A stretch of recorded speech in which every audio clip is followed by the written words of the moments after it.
We have a new superstar, the Canada midfielder Quinn. Is the first transgender, non-binary footballer to play in the Women's World Cup. Hang on a second. What? Is she is she, they, whatever? Is she a biological male? No, it turned out she's a biological female. Not she, so. So what is she? She is a transgender non-binary. What is that? How can you be transgender and non-binary? So I can answer this question for you, Piers Morgan. Regardless of all the idiotic takes that you've said recently regarding the whole not Israel-Palestine conflict, the ethnic cleansing, regardless of that, I can answer this question. You see, when you look at this statement, the first transgender non-binary to play in the Women's World Cup, what do you see? I want you guys to let me know what you see, because right now, what I see is 3 huge, irreconcilable contradictions for the left narrative. Let me show you how. A transgender is someone who is someone of a particular gender, who then changed their gender, whether they were born male or born female, they changed to the opposite gender. A non-binary is someone that does not identify with any particular gender. A transgender and a non-binary do not go together. That is called a contradiction. You cannot be a gay straight. You cannot be inside of your house and outside of your house at the same time.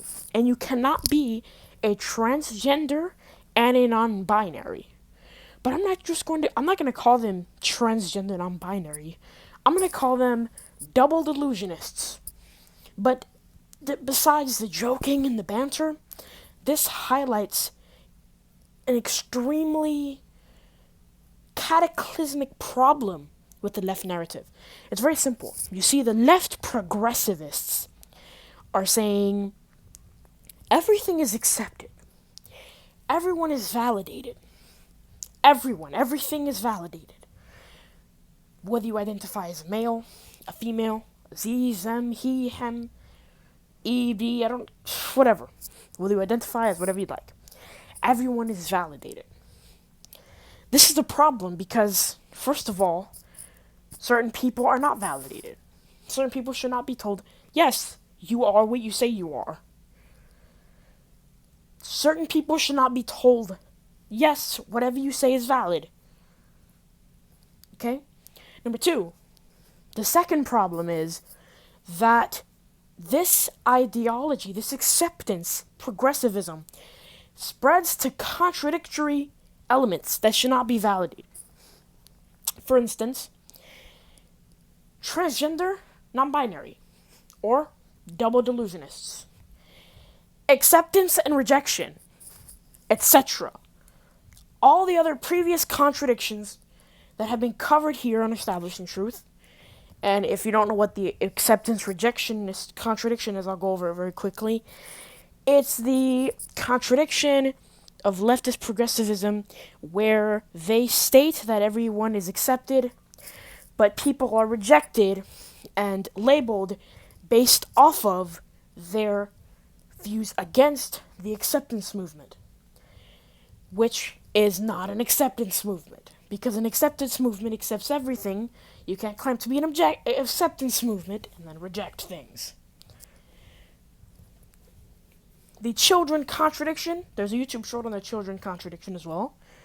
When do children, when do they matter? Or when do feelings matter? When do feelings matter? The feelings contradiction.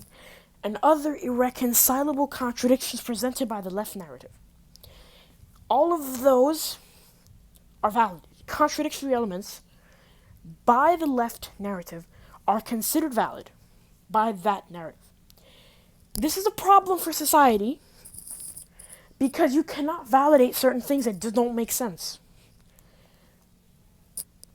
This is where you have a society of misguided people who are delusional.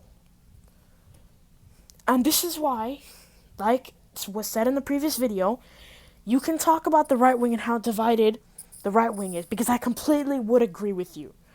But I don't see the right wing having all of these ultra contradictions. I don't see the Islamic doctrine, which has laws to follow. I don't see the Islamic Sharia, the Islamic guidelines for ruling a society. I don't see any contradictions in that.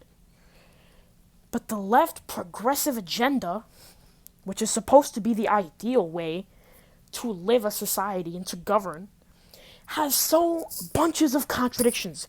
We've covered so many inconsistencies, we've covered so many contradictions, and yet they are validated by this supposedly acceptance movement, which is a problem for society, because I would not want to live in a society where something that doesn't make sense makes sense because we have to accept everything, we can't question things. That's not a society that provides intellect. It's a society that is meant to be an echo chamber, which is what the left is what the left wants, an echo chamber of nonsense delusions that are being feedback looped to other people that are being feedback looped to other people. So guys, the left is full of contradictions. But if you want to see narratives that don't contradict, that are simple and they are non-contradictory, we don't accept everything, and here's how to solve this problem. Double delusionists are not validated because they contradict. People's feelings don't matter when the objective truth is at stake. They don't matter as much, I should say. And we accept what is right with God, and what is not right with God, we throw away. And God will deal with that on the day of judgment. So that is how to govern a society, not this leftist progressivism. So if you want more content that shows you how the left falls on its core doctrine, falls flat on its core doctrine, then we'll see you for some more lefty delusions. Salam to barakatuh. I haven't been around for very long, but this was a nice video to make. Anyway, I'll see you soon with some more lefty lib delusions. So I'll make a quick dot that I don't lose my brain cells while reacting to these idiots. Salam to barakatuh. See you later.